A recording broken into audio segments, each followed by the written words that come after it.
Lola, pwede po kayo makahingi ng 10 na ano po kasi mauwi pa po ako sa Santa Cruz. Oo. Ay kulang po yung pamasahe. Kahit 5 lang.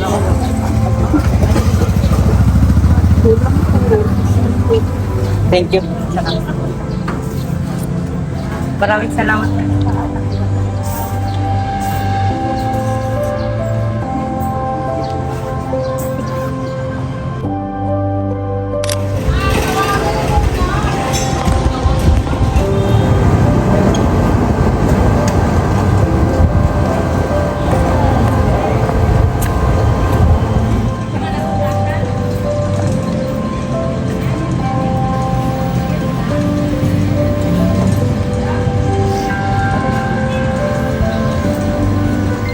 Pwede po kayong makahingi ng wala po po sa baril. Kahit kalahati lang po. Inom ka ng inom ng malamig.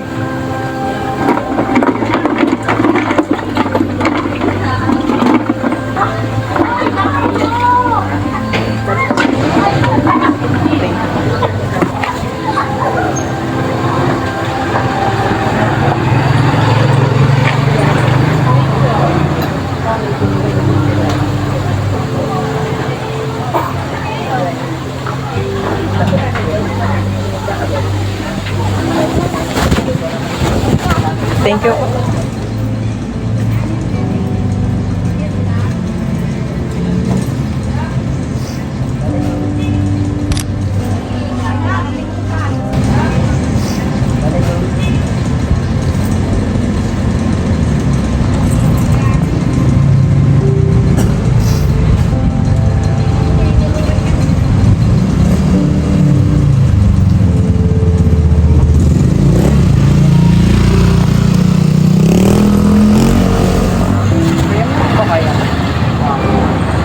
Dagdag po ang pamasahe.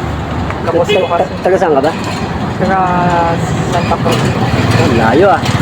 Tapos lang po. Kahit mga ano. Kaso yung pa yung kita ko eh. Sige, hati na lang tayo.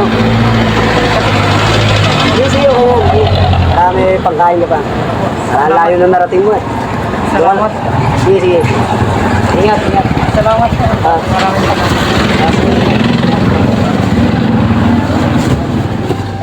Naawa kasi ako sa kanya eh. Pauwi pa raw siya ng Santa Cruz eh. Kaso nagkataong mahina ang pasada ngayon. Wala pa akong ganong kita. Kaya yun, naawa rin ako sa kanya. Kaya yun, napunta siya ng pamasahe. Pero kung ano lang, edi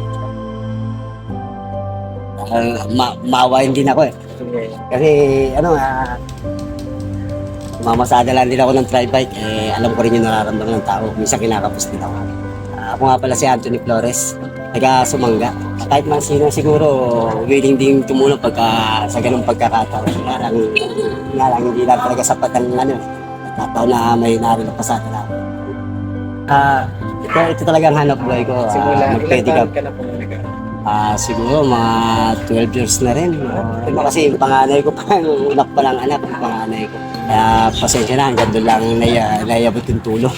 Ito lang ang kaya ko. Sa bawat araw, may pagkakataon tayong maging liwanag sa buhay ng iba. Ang pagiging mabuting tao ay hindi lamang tungkol sa mga dakilang gawa, kundi sa mga simpleng bagay na ginagawa natin na may kabutihan at puso. Ang pagtulong sa kapwa na walang hinihiling kapalit ay isang tunay na tanda, pagmamahal at malasakit.